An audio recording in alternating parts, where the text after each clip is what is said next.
నమస్కారం city news కి స్వాగతం. నష్టపోయిన రాష్ట్రాన్ని పునర్నిర్మాణం చేయడం తప్ప నాకు ఎటువంటి రాజకీయ ఉద్దేశాలు లేవని సీఎం చంద్రబాబు అన్నారు. గత 5 ఏళ్లలో రాష్ట్ర విభజన కంటే ఎక్కువ నష్టం జరిగిందని సీఎం చంద్రబాబు తెలిపారు. ప్రజలు నా మీద నమ్మకంతో, ఎన్డీఏ మీద నమ్మకంతో పునర్నిర్మాణం చేయమని మమ్మల్ని గెలిపించారని తెలిపారు. రాష్ట్రాన్ని రీబిల్డ్ చేసి అభివృద్ది పదంలో నడిపించి స్వర్ణాంధ్రప్రదేశ్ 2047 విజన్ ను సాధించడమే నా లక్ష్యమని దావోస్ ఇంటర్వ్యూలో సీఎం చంద్రబాబు మాట్లాడారు. Because Andhra is one state, after bifurcation we had some problems. Right. Compared to bifurcation, last 5 years we had more problems. People are having faith on us. NDA government in Andhra Pradesh. Telugu Desam, Janasena, BJP combinedly we fought. So this is our duty to help rebuild Andhra Pradesh and restore development track. We are working as a team. Sure. Team India to take forward. Vikasit Bharat is the goal for PM. Swarna Andhra Pradesh 2047 is my goal. ఉమ్మడి కృష్ణా, గుంటూరు, తూర్పు, పశ్చిమ గోదావరి జిల్లాల MLC కూటమి అభ్యర్థులు ఆలపాటి రాజేంద్ర ప్రసాద్, పేరాబత్తిని రాజశేఖర్ కు ఉద్యోగ, ఉపాధ్యాయ సంఘాలు మద్దతు తెలిపాయి. జేకేసీ కాలేజ్ రోడ్లోని మౌర్య సమావేశ మందిరంలో జరిగిన మీడియా సమావేశంలో కూటమి బలపరిచిన ఎమ్మెల్సీ అభ్యర్థులు ఆలపాటి రాజా, పేరాబత్తిని రాజశేఖర్ పాల్గొన్నారు. వారికి ఉద్యోగ, ఉపాధ్యాయ, పెన్షనర్ల సంఘాలు మద్దతు తెలిపారు. ఈ సందర్భంగా వారు మాట్లాడుతూ రాష్ట్రంలో మంచి పాలన కొనసాగాలంటే కూటమి బలపరిచిన మాకు ఓటు వేసి గెలిపించాలని కోరారు. ఉద్యోగ, ఉపాధ్యాయుల సమస్యల పట్ల ముఖ్యమంత్రి చంద్రబాబు నాయుడు సానుకూలంగా ఉన్నారని తెలిపారు. ఉద్యోగ, ఉపాధ్యాయుల సమస్యల పరిష్కారం కోసం మేము కృషి చేస్తామని హామీ ఇచ్చారు. ఈ కార్యక్రమంలో ఎమ్మెల్సీ అశోక్ బాబు, మాజీ ఎమ్మెల్సీ రామకృష్ణ, చిట్టాబట్టిని చిట్టుబాబు, శాఖమూరి నారాయణ, ప్రసాద్, రవిచంద్, శ్రీనివాస్, ఉద్యోగ సంఘాల నాయకులు పాల్గొన్నారు. పెన్షనర్స్, రిటైర్డ్ ఉద్యోగస్తుల సంఘాలు వీళ్ళందరూ కూడా ఈరోజు దాదాపు 25 సంఘాలు హాజరవటం, వాళ్ళందరూ కూడా ఈ 4 జిల్లాల అంటే 2 పట్టభద్రుల ఎమ్మెల్సీల ఎన్నికలు పోటీ చేస్తున్నటువంటి అభ్యర్థుల్ని మద్దతుగా మేము ఉన్నామని చెప్పి తెలియజేయడానికి ఈ కార్యక్రమానికి నాంది పలికినటువంటి ప్రతి ఒక్కరు కూడా పేరు పేరున నా హృదయపూర్వకమైనటువంటి ధన్యవాదాలు తెలుపుకుంటా ఉన్నాం. ఇది మన కూటమి ప్రభుత్వం కంటే ఇది మన ప్రభుత్వం, మనందరి ప్రభుత్వం కాబట్టి తప్పనిసరిగా మరి ఈరోజు ఉద్యోగులకి ఏదైతే పెండింగ్స్ ఉన్నాయో మరి కొత్తగా నాకు తెలుసుండి మనం కొత్తగా ఏం డిమాండ్స్ పెట్టట్లేదు. మనకి రావాల్సినవి గతంలో ఉన్న పెండింగ్స్ సుమారుగా మనం చూసుకుంటే మరి గత వారంలో మరి మంత్రివర్గ ఉపసంఘంలో 23,000 కోట్ల చిల్లర మరి పెండింగ్స్ కూడా తేల్చడం జరిగింది. మరి ఈ ప్రభుత్వం చంద్రబాబు నాయుడు గారి నాయకత్వంలో తప్పనిసరిగా విడతల వారీగా ఈ బకాయిలన్నీ కూడా క్లియర్ చేయడానికి మరి మా వంతుగా రాజేంద్ర ప్రసాద్ గారు కానీ మేము కానీ మరి మీ వెంటే ఉండి ఈ సమస్యల పరిష్కారానికి మేము కూడా మీతో పాటు పనిచేస్తామని కృష్ణా, గుంటూరులో కానీ అటు తూర్పుగోదావరి జిల్లాలో కానీ 3 లక్షల పైన ఓటర్స్ నమోదవడం జరిగింది. ముఖ్యంగా మేము ప్రధానంగా ఓటర్స్ని రిక్వెస్ట్ చేసేది ఏంటంటే అందులో ప్రత్యేకించి ఉపాధ్యాయ సంఘాలని, ఉద్యోగ సంఘాలని మీ ఓటు మీరు వేటిలో ఎంత శ్రద్ధ చూపిస్తారో అలాగే మీ చుట్టుపక్కల ఉన్న వాళ్ళని కూడా మరి మొబిలైజ్ చేసి ఆ పోలింగ్ స్టేషన్ తీసుకొచ్చి ఓటు వేయాల్సిందిగా మేము సంఘాలను ప్రత్యేకించి కోరుతున్నాం. వేమూరు ఎమ్మెల్యే నక్కా ఆనంద్ బాబు వేమూరు మార్కెట్ యార్డ్లో ఎరువుల విక్రయ కేంద్రాన్ని ప్రారంభించారు. వేమూరు మార్కెట్ యార్డ్ కమిటీ ఆవరణలో ది గుంటూరు జిల్లా కోఆపరేటివ్ మార్కెటింగ్ సొసైటీ లిమిటెడ్ వారి ఎరువుల విక్రయ కేంద్రాన్ని మాజీ మంత్రి వేమూరు నియోజకవర్గ ఎమ్మెల్యే నక్కా ఆనంద్ బాబు ప్రారంభించారు. ఈ సందర్భంగా ఆయన మాట్లాడుతూ రైతులు ఈ ఎరువుల కేంద్రాన్ని ఉపయోగించుకుని మంచి పంటలను పండించాలని తెలిపారు. కూటమి ప్రభుత్వం రైతుల పక్షపాతి అని, రైతులకు ఎప్పుడూ అండగా ఉంటుందని ఆయన భరోసా కల్పించారు. చంద్రబాబు నాయుడు గారి నేతృత్వంలో ఏర్పడిన ప్రభుత్వం పూర్తిగా రైతు పక్షపాత ప్రభుత్వం. ఈరోజు నాకు జేడీ గారు చెప్పాడు ఈ మార్కెట్ యార్డ్ యొక్క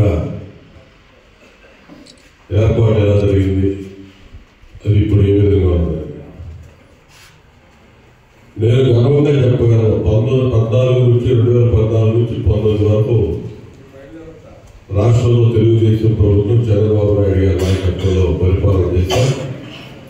రాష్ట్ర వ్యాప్తంగా కూడా ఒకే ఒక మార్కెట్ యార్డ్ బైఫర్కేట్ చేసి నూతనంగా ఏర్పాటు చేసుకున్నాం. అదొక వేమూరు యార్డ్. నగరంలోని 3 వంతెనల వద్ద సంగంజాగలమూడి నుంచి నార్త్ సెంటర్ రిజర్వాయర్ కు త్రాగునీటి సరఫరా చేసే పైప్ లైన్ మరమ్మత్తు పనుల వల్ల ఈ నెల 23వ తేదీ నుంచి 25వ తేదీ వరకు త్రాగునీటి సరఫరాలో అంతరాయం కలుగుతుందని కమిషనర్ పులి శ్రీనివాసులు తెలిపారు.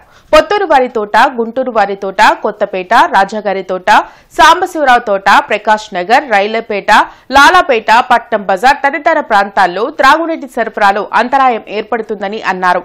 26వ తేదీ యథావిధిగా నీటి సరఫరా జరుగుతుందన్నారు. విజయవాడ బుడమేరు వరద బాధితుల సహాయార్థం కార్పొరేషన్ నిధుల ఖర్చుల వివరాలు కమిషనర్ పులి శ్రీనివాసులు ఖచ్చితంగా ప్రజలకు చెప్పి తీరాలని మేయర్ కావటి మనోహర్ నాయుడు డిమాండ్ చేశారు. లేని పక్షంలో న్యాయస్థానం ద్వారా చెప్పిస్తామని స్పష్టం చేశారు. 9,24,00,000 నిధుల ఖర్చుల వివరాలతో కూడిన ఫైల్ నాకు కమిషనర్ అందించినట్లుగా మీడియాలో చెప్పారని అది పచ్చి అబద్దమన్నారు. ఒకవేళ కమిషనర్ నాకు ఆ ఫైల్ అందించాలని ఉంటే గురువారం ఉదయం 11 గంటల నుంచి 2 గంటల వరకు మేయర్ ఛాంబర్లో అందుబాటులో ఉంటామని చెప్పారు. మేయర్ మీడియాతో మాట్లాడుతూ సాయం పేరుతో కమిషనర్ 75% నిధులను గోల్మాల్ చేశారన్నారు. తన అవినీతిని కప్పిపుచ్చుకునేందుకు కమిషనర్ కౌన్సిల్ సమావేశం జరగకుండా చూడడంతో పాటు స్టాండింగ్ కమిటీ ఎన్నికల నోటిఫికేషన్ వెలుగులోకి తెచ్చారని మండిపడ్డారు. వరద బాధితుల సాయాన్ని కాజేసిన విషయంలో మిగతా ప్రాంతాలకు చెందిన స్వచ్ఛంద సంస్థలను కూడా తెలివిగా వాడుకున్నారని విమర్శించారు. కమిషనర్ ఎన్ని ఎత్తుగడలు వేసినా ప్రజాధనం దుర్వినియోగంపై అలుపెరగని పోరాటం చేస్తామని ప్రకటించారు. భారత రాజ్యాంగం అమల్లోకి వచ్చి 75 ఏళ్లు పూర్తి అయిన సందర్భంగా ఎమ్మెల్సీ కెఎస్ లక్ష్మణరావు రచించిన భారత రాజ్యాంగం పుస్తకావిష్కరణ ఈ నెల 26వ తేదీన నిర్వహించనున్నారు. శ్రీ వెంకటేశ్వర విజ్ఞాన మందిరంలో నిర్వహించనున్న ఆహ్వాన పత్రికలను బ్రాడీపేటలోని యూటీఎఫ్ జిల్లా కార్యాలయంలో ఆవిష్కరించారు. ఎమ్మెల్సీ మాట్లాడుతూ భారత రాజ్యాంగం పుస్తకంతో పాటు మరో 4 పుస్తకాలను ఆవిష్కరించనున్నట్లు తెలిపారు. శాసనమండలి చైర్మన్ కె మోషన్ రాజు, సిపిఐ, సిపిఎం రాష్ట్ర కార్యదర్శులు కె రామకృష్ణ, వి శ్రీనివాసరావు పాల్గొంటున్నట్లు చెప్పారు. జిల్లా తెలుగు యువత అధ్యక్షుడు రావిపాటి సాయికృష్ణ తెలుగుదేశం పార్టీ శాశ్వత సభ్యత్వం తీసుకున్నారు. కేంద్ర మంత్రి పెమ్మసాని చంద్రశేఖర్, గుంటూరు పశ్చిమ ఎమ్మెల్యే గల్లా మాధవి, తూర్పు ఎమ్మెల్యే నసీర్ అహ్మద్ చేతుల మీదుగా జిల్లా తెలుగు యువత అధ్యక్షుడు రావిపాటి సాయికృష్ణ పార్టీ శాశ్వత సభ్యత్వం అందుకున్నారు. ఈ సందర్భంగా ఆయన మాట్లాడుతూ తెలుగుదేశం పార్టీ శాశ్వత సభ్యత్వం తీసుకోవడం ఎంతో గర్వంగా ఉందని తెలిపారు. కార్యకర్తలను సొంత కుటుంబ సభ్యుల్లో చూసే ఏకైక పార్టీ తెలుగుదేశం పార్టీ మాత్రమే అని తెలిపారు. చరిత్రలో ఎన్నడూ లేని విధంగా యువనేత ఐటీ విద్యాశాఖ మంత్రి నారా లోకేష్ నేతృత్వంలో రాష్ట్ర వ్యాప్తంగా అక్టోబర్ 26న 175 అసెంబ్లీ నియోజకవర్గాల్లో ప్రారంభమైన టీడీపీ సభ్యత్వ నమోదు రికార్డు స్థాయిలో 1 కోటి సభ్యత్వాలకు దాటిందంటే ప్రజల్లో తెలుగుదేశం పార్టీ పట్ల నమ్మకం ఏ స్థాయిలో ఉందో అర్థమవుతుందని తెలిపారు. 100 రూపాయలు చెల్లించి తీసుకునే సభ్యత్వంతో 5 లక్షల బీమా ప్రయోజనం లభిస్తుందన్నారు.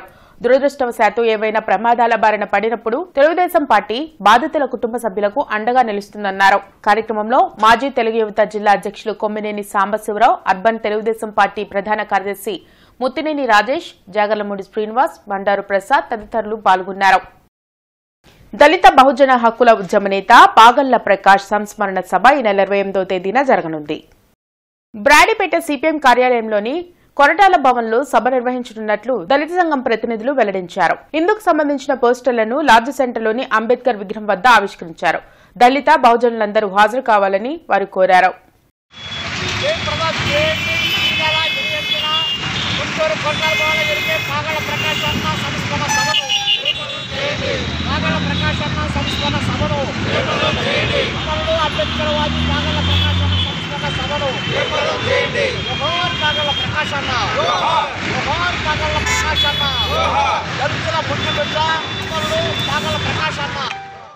ఈ నెల 27వ తేదీన వెంకటేశ్వర విజ్ఞాన మందిరంలో బీసీ ఆత్మీయ సత్కార సభ జరగనుంది. ఈ కార్యక్రమంలో బీసీ శాసనసభ్యులు, మంత్రులు పాల్గొననున్నారు. అరండల్పేటలోని టీడీపీ పార్టీ కార్యాలయంలో MLC Duvvada Ramarao, MLA Galla Madhavi media సమావేశంలో పాల్గొన్నారు. ఈ సందర్భంగా వారు మాట్లాడుతూ రాష్ట్రంలో ఉన్న రజక సామాజిక వర్గ ఆత్మీయులు అందరితో ఈ నెల 27న గుంటూరులో నిర్వహిస్తున్నామని తెలిపారు. ఈ కార్యక్రమానికి కేంద్ర మంత్రి కింజరాపు రామ్మోహన్ నాయుడు, బీసీ మంత్రులు, నేతలు, కార్యకర్తలు పాల్గొంటారని వెల్లడించారు. బీసీలుగా రాజకీయాల్లో రాణిస్తున్న అందరినీ కలుపుకొని అభినందన సభ నిర్వహిస్తున్నామని తెలిపారు. 27వ తేదీన జరిగే బీసీ అభినందన సభను విజయవంతం చేయాలని పిలుపునిచ్చారు. ఈ కార్యక్రమంలో బీసీ నాయకులు పాల్గొన్నారు. మంచి ప్రభుత్వం ఏర్పాటు అవడానికి బీసీ సోదరులు ఎందరో కృషి చేయడం జరిగింది. ప్రధాన పాత్ర ఈ విజయం వెనకాల ప్రధాన పాత్ర బీసీలుగా ఉండడం మనందరికీ తెలిసిందే. అదేవిధంగా తెలుగుదేశం పార్టీ కూడా మొదటి నుంచి కూడా పెద్దలు అన్నట్టుగా బీసీల కోసం బీసీలు వెన్నట్టే ఉంటూ వారి అభివృద్ధి కోసం అభ్యున్నతి కోసం పాటుపడుతూనే వస్తుంది. సో ఈ శుభతరుణంలో ఒకసారి మా అధిష్టానానికి అభినందన సభ అనేది అందరూ బీసీ నాయకులతో ఏర్పాటు చేసుకోవాలి అని చెప్పి ఒక ఆలోచన మన రజక సోదరులు అందరూ చేయడం జరిగింది. మమ్మల్ని సంప్రదించడం జరిగింది. ఇందుకు అయితే ఇక్కడ రజక లీడర్లు, రాష్ట్ర వ్యాప్తంగా ఉన్న రజక లీడర్లు అందరూ కూడా వారి ఆధ్వర్యంలో ఈ యొక్క సమావేశాన్ని అభినందన సభని ఏర్పాటు చేసుకొని మన శ్రీనివాసరావు గారి ప్రోద్బలంతో ఆధ్వర్యంలో వారి కార్యాచరణలో ఈ యొక్క కార్యక్రమాన్ని రూపొందించుకోవాల్సిందిగా మేమందరం కూడా అభిప్రాయపడ్డాం. 27వ తారీఖున వెంకటేశ్వర విజ్ఞాన మందిర్లో ఉదయం 10 గంటలకి ఈ కార్యక్రమం చేద్దామని ఒక ఆలోచనకు వచ్చి ఇందులో అందరూ బీసీ మంత్రులంతా కూడా పార్టిసిపేట్ చేసే విధంగా ఈ కార్యక్రమం తీసుకోబోతున్నాం. ఇందుకు సంబంధించి ఏదైతే బీసీల పరంగా మంత్రులందరూ ఉన్నారో వారందరూ కూడా ఈ కార్యక్రమానికి హాజరవుతారు. అదేవిధంగా కేంద్ర మంత్రి శ్రీ కింజరాపు రామ్మోహన్ నాయుడు గారు కూడా ఈ కార్యక్రమానికి ఇచ్చేస్తున్నారు. కాబట్టి ఒక మంచి కార్యక్రమం తీసుకుందామని ఒక ఆలోచనతో ముందుకెళ్తున్నాం. లోకల్గా కేంద్ర మంత్రి గారు వెంకటేశ్వర చంద్రశేఖర్ గారు, అదేవిధంగా మా మాధవ్ గారు, రామాంజనేయుడు గారు, నజీర్ గారు, పార్లమెంట్ అధ్యక్షుడు శ్రీ తెనాలి శ్రావణ్ కుమార్ గారు కూడా ఈ కార్యక్రమానికి ఇన్వైట్ చేస్తున్నాం. ఇవి ఇప్పటివరకున్న వార్తా వివరాలు. మరికొన్ని వార్తా విశేషాలతో మళ్ళీ కలుద్దాం. అంతవరకు సెలవు. నమస్కారం.